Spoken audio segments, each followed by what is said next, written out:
How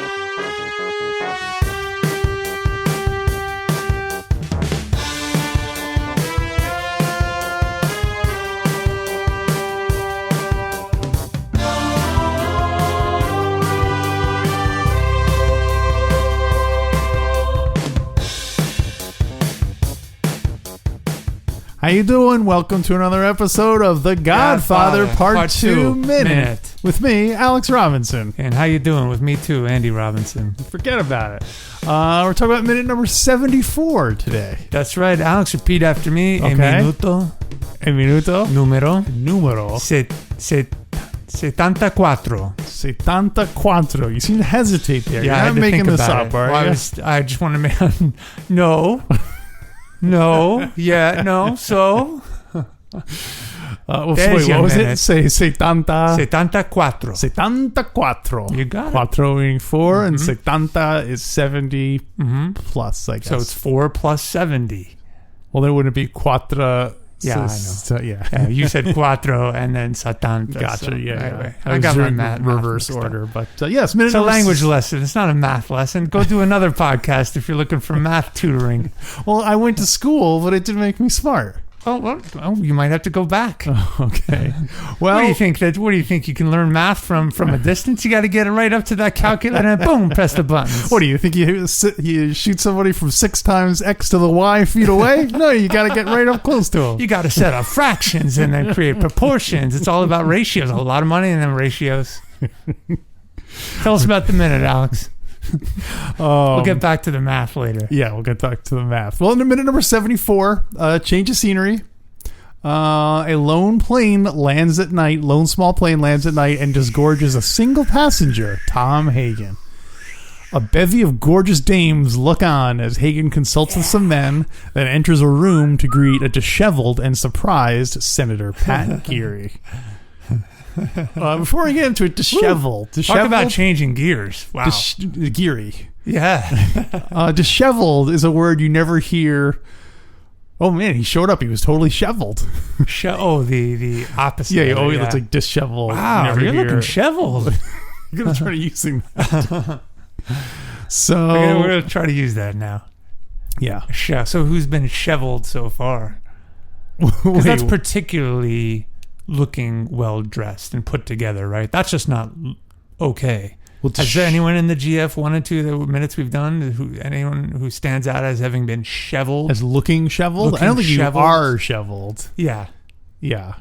It's an adjective, I think. Or is it? Well, you could say are as in temporary. Oh, you're disheveled. Oh, yeah, you are disheveled, yeah. But yeah, you're right. Anyone looking shoveled? Maybe Johnny Fontaine at the wedding? Well, I'd say at the wedding, everyone wearing tuxedos. They all good. look kind of. Yeah. It's hard to not Connie, look shoveled in a tuxedo. Connie at her wedding looked shoveled. Yeah, she looked shoveled. Right? Who's the Dapper Don? The Dapper Don was that was John Gotti. Yeah, that was John Gotti. Real life. Yeah, that was. Wait, what do you mean? You're saying this is not real life? He always looked shoveled. Yeah, he was always. Expertly shuffled. I like it. So a bevy of good-looking dames, gorgeous dames. Yeah. Yeah. So we're assuming that this is. Well, we'll eventually learn that this is Fredo's brothel that he runs. Well, Fredo welcomes Tom here. Yes. Yeah. It's not really. It's. Yeah. Everyone's kind of silhouetted in it. It's very shadow, dark. So, but we know it's Fredo from what we see. But yeah. And we know it's Fredo because as soon as Tom walks into this brothel, it's very quiet, but you hear him saying, "I got stepped over." Well, I was going to say this would have been the perfect time for him to pick someone up at the airport, and they didn't even show it. Missed opportunity. They should have had him like a little golf cart. You just drove him from the landing strip to 30 feet to the to the house. That's great. I also like that Tom is the person we probably see flying the most. And because we see him in GF1, he was flying, in this one. Now it looks like they have their own little private plane, though. They're not flying commercial airlines anymore, like a sucker. Yeah, you do see Michael flying. Oh, yeah? When do we see him? And we're going to see him later flying, remember, out of Cuba? Oh, you don't see him at the plane. You just he's see him in the car trying to pick Fredo up. He implies that he's going to be flying, but I don't know if we ever actually see him flying. Right now. I know we're not at that minute yet. Yeah, but jump ahead. Yeah, just a quick note. I do think it's funny that the one time Michael is picking Fredo up to go to the airport, Fredo runs away. It's ironic. He runs for cover. Is he just so confused? He doesn't know what to do. Yeah, wow. So I looked up some information about brothels in Nevada. I assume this is in Nevada. Yeah, I'm guessing so. Yeah. Yeah. Oh, you looked it up, right? You had to do some research. This wasn't right? information I knew off the top of my head. Of course, I noticed you're not holding any notes. You're just reciting this information. I memorized it. How much? How many times did it take you to memorize it, Alex? How many trips? About 3 or 4 seasons. Now we all know that technically, I don't know if we all know, but Nevada prostitution is legal in certain circumstances. What? Were you not aware of this? I knew there were certain zones, right, or counties, maybe. Yeah, it is legal on a state level. Okay, but only legal in 10 out of the 16 counties because the counties themselves said we're not going to allow this. So it's legal state-wise, but each county decides. Yeah, exactly. Wow, interesting. Including most famously Las Vegas, because you and I have both been to Las Vegas several times, and prostitution is not legal. Not legal there. Although that's kind of surprising, isn't it? I don't know. Or maybe not. Maybe they're trying to keep it somewhat family friendly. Well, I'm surprised because even though it is legal in 10 out of the 16 counties, only 7 of them have at least one brothel in it. I think it's really frowned up. Like advertising is very. It's funny because I think most people regard it as a harmless vice, but for some reason the Pezovisantes don't like it. I guess the politicians in those 3 counties that are not participating, they ran for cover. It's a little dangerous. So given that it is legal there, what do you think the percentage is of how much money is spent on legal prostitution versus illegal prostitution? How much money? Yeah. Oh, boy. In those counties. In all of Nevada. All of Nevada. And I don't know how they know exactly how much is spent on illegal.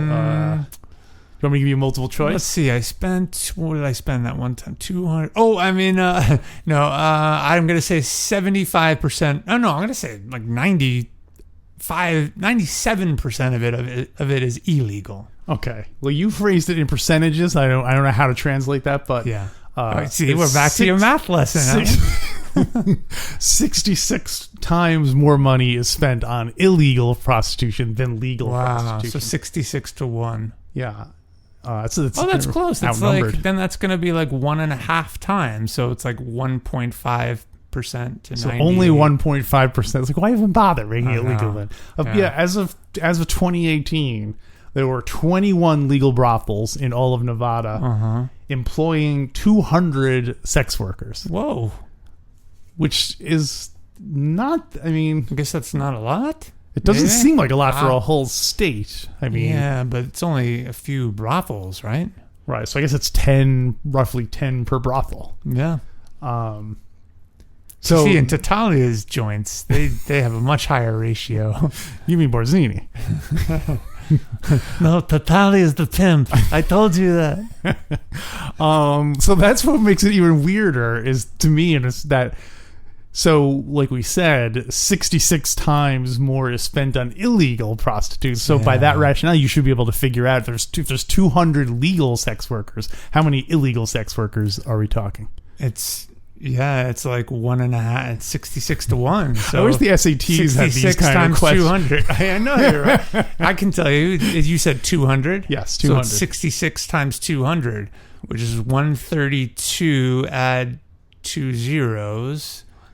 13,200. So 13,200. Unless there are fewer, but they just work a lot harder.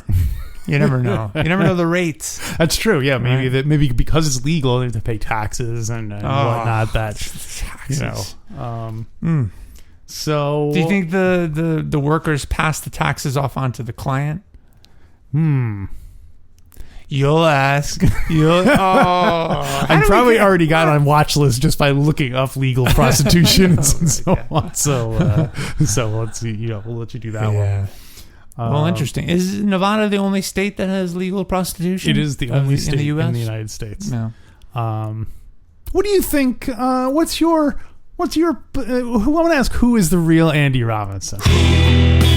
Is the real Robinson?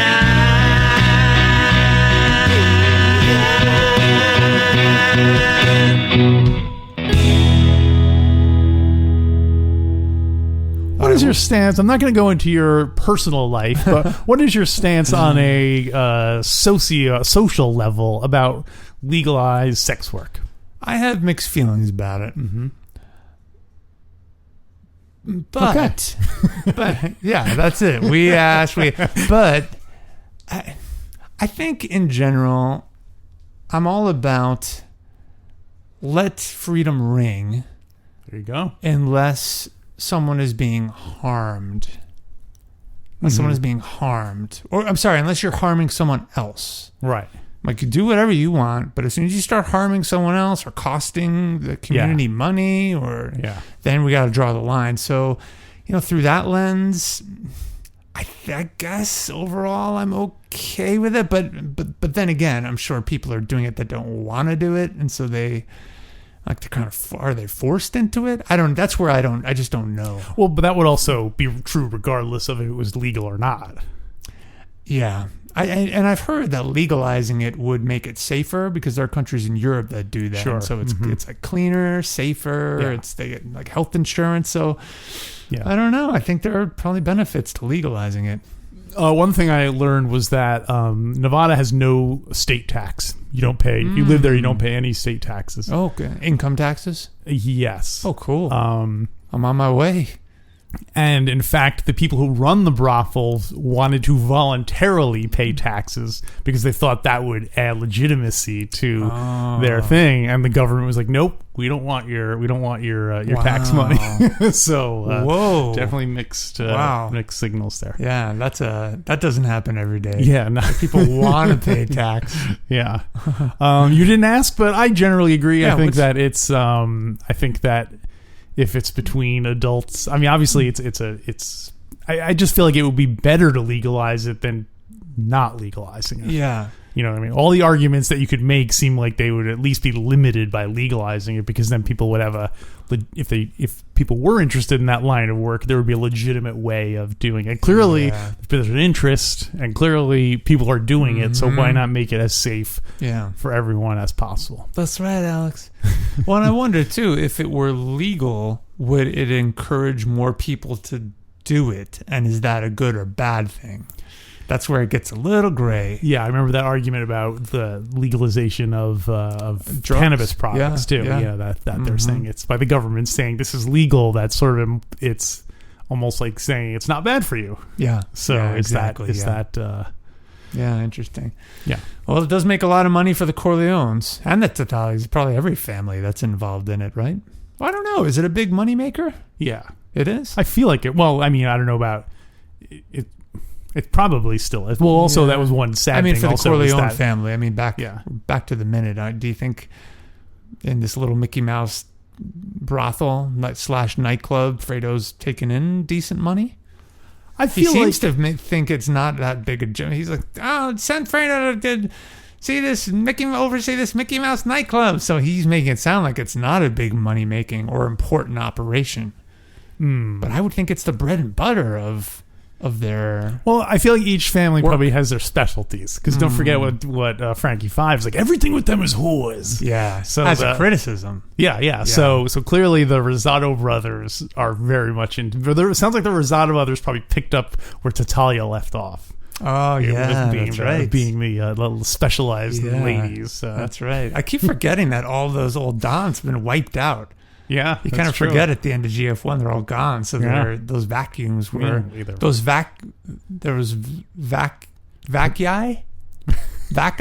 were filled by other mobsters, up and coming mobsters. Yeah, or subsumed within the Corleone. Yeah. It's funny that each family has like a specialty. Like the Tatalia obviously was a pimp. The Corleones, clearly their legal thing. You had the family that were all hostages. What were they? The Bochicchios. Bochicchios were all negotiators. Yeah. So talk about a niche. Yeah. trying to think Do what you would be think the they best. covered- What would be the yeah. best one to be in? And did they depends on your cover them taste. all? I guess it depends. Well, nowadays they'd have cyber. They'd have Yeah, a cyber cyber. team. Yeah. I was thinking about that. Would it pay Cyber's hard. off? Huh? Cyber's tough. Is that a saying?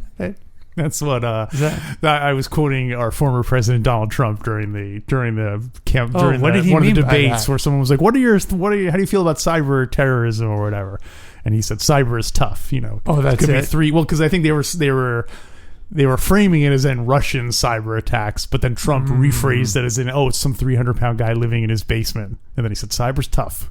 So. Oh, funny. Oh, that's great. So, he didn't want anyone focusing on Russian, Yeah. the Russian angle of it. But I was wondering the other day if it were worth the effort, modern times, not the good old days or olden times, if it paid to do this very long con, which would be not so much a con, but invest in, let's just say Carlo. invest in Carlo. Carlo is a young kid, but in modern times, and he shows an aptitude for math. Okay. He's running the numbers. Yeah. You're like, all right, kid, we're gonna send you to college. We're gonna say you got to finish high school and take all the Yeah. AP math classes, IB, calculus, everything. Yeah. Then we're gonna send you to Stanford, Yeah. the best money professors in the world. And you're going to study computer science. Yeah. And years later, you're going to do a graduate program, et cetera. And then you're going to come back and you're going to hack for us, for our family. You're going to just steal accounts and cipher crypto off of Coinbase. You're gonna, you're gonna do all that stuff for us. Yeah. So cyber hacking and what do they call it? Ransomware. That's the other one. I mean, is it worth it? I feel, well, maybe not now, but I don't know. But I also feel like, first of all, you probably don't have to go to college to learn all that stuff. You know what I mean? Yeah, you're right. Yeah. But That's true. Yeah. I guess it's like Michael going to law school. Like if they would, if someone had an aptitude that they're like, oh, they could really help. I guess the question would be, would they have the patience to enact? I mean, the Don, it was his son, so of course he was willing to invest time and money into it. Yep. But if it was like Hyman Roth, if it was like Paulie doing it, I'm sure they wouldn't give him a scholarship for anything like that. Yeah. They might, I mean, you think if you could just get one kid to do it and learn it, to maybe just do an intensive boot camp for a year or something, or develop a community, it might pay off in the end, because all you need is one good scam. You could take in millions. Yeah. I guess like the COVID relief fund was built of billions of dollars. Yeah, right. that's true. I'm sure organized crime was involved in that. I mean, I'm not sure. I'm not going to testify or anything. You wouldn't be surprised. Yeah. I am mad. If I was a mobster, I think, unless we had some prodigy on our hands, it would probably be easier to just go and find someone who was already doing it and say, we want to take you on. You know what I mean? Muscle them. Or muscle them, or offer them a job. Either way. Yeah. Either whatever you're willing to go along with. That's the. But how do you how would you muscle a hacker? Because it seems like they would be able to. How you threaten their families? Yeah, I guess you do all so, that yeah. nasty stuff. Yeah. Or a carrot and stick. You threaten them and you offer. Yes. You know what I mean? Yeah, you get inside their heads. Yeah, you totally. Yeah. I can see some of the mobsters You being can? at job fairs. Yeah. Like the graduating class of Stanford, MIT computer science class of 2023, and you have Don Corleone at a table. Hey, we're offering full benefits here. Work for organized crime. Well, that's a good idea, though. They might just have like a shell company that they're like. Yeah, whole lot of shell companies, Alex. Yeah, that's it. It's a Just, what would it be called? It would be shell, but it would be clearly maybe an anagram or some other name that clearly represented what they're doing. Oh yeah, that's a tough one. Crypto is tough. TUF. Or just say the Crypto Nostra. Something like that. There you go. Yeah. Yeah. Perfect. Or ask one of those guys who's working at IBM or AT&T. I bet they probably have some good connections for hackers. Oh, yeah. That's why Michael owns stock in IBM and AT&T. Because that's how he's playing the one hacker can make more money than 100 butt men on the street. I don't need tough guys. I need cyber criminals. I'm going to listen to Tony Bennett MP3s. So I think that's the one area that's probably missing. is cyber. Yeah, but it just hasn't been developed at the time. Yeah, they're all using punch cards at the time. What about selling domain names? Hmm. You know, being ahead of the curve on that. Like nataliasapimp.com. Do you think anyone Although owns who that? would wanna buy I want to that? ask Pete that. Over at Star Wars Minute, Pete's always buying domain names. So Yeah. I'm gonna see if he'll. I guess you'd have to buy ones who maybe you find people that own ones that are not yet sold to big companies, and then you go to them with a contract and Lucarazzi for them to sell you the domain. They sold us the Coca-Cola.com domain name for just $2,000. But Michael, I thought it was $10,000. How did he do that? Oh, just relax, Kay. You and that baby sleeping inside you. Is that Vito just saying that to Kay? Yeah. We never see Vito talk to Kay. You're I right. don't think we don't. Huh. Yeah.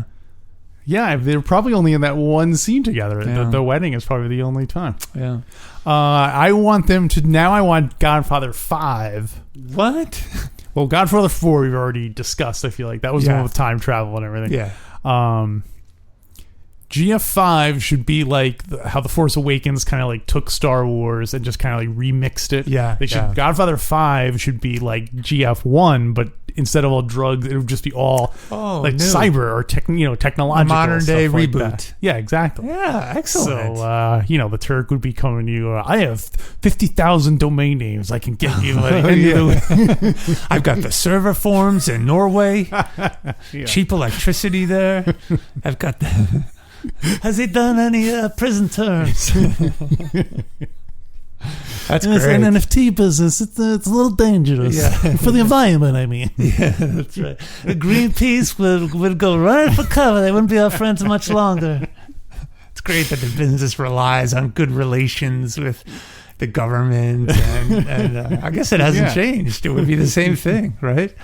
yeah. They got a Greenpeace in their pocket for mining Bitcoin. I like that Greenpeace is actually also a criminal organization. That they're Yeah. just kind of like that's how they get their That's how they get their money is by muscling Yeah. other companies just doing what they want. That's great. You had to change it to be something like Green Pace. And instead of going to Las Vegas, they would do like online gambling or some Pops can you teach me how to do poker and offshore poker company. That's good. He was downloading porn 2 IP addresses at a time. I'd kick asses. The players couldn't take out any virtual coins.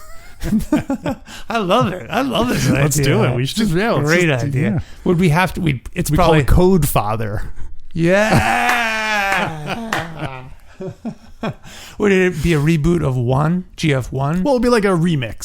Some of the plot elements would be the same, but you also incorporate some other. I mean, would you do GF1, 2, and 3 all in one movie, or would you really double down that it would be so successful that you should just do 1 and then continue with that format in 2 and 3? Yes. Well, first of all, if you can make a trilogy out of it, make a trilogy out of it. There's no point in That's true. doing a one and done anymore at this point. So, Mr. Corleone, I have a bug in my software. all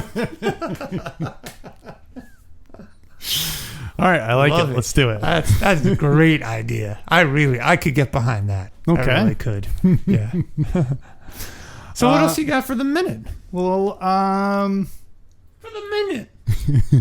acting wise, it was obviously we have Tom Hagen, we have Fredo, a bunch of whores, and the brothel attendant is how he's credited in the IMDb. And it was not Fredo was there, but he seemed to be there along with the attendant who welcomed Hagen. Yeah.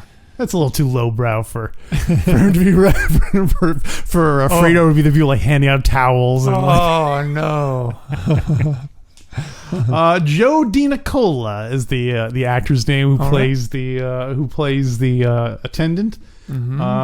His most famous other role, he was on the Incredible Hulk television show with Bill Bixby and Lou Ferrigno, where he played the second zoo security guard. Okay. The second zoo security guard. All right. He's always playing like service industry people.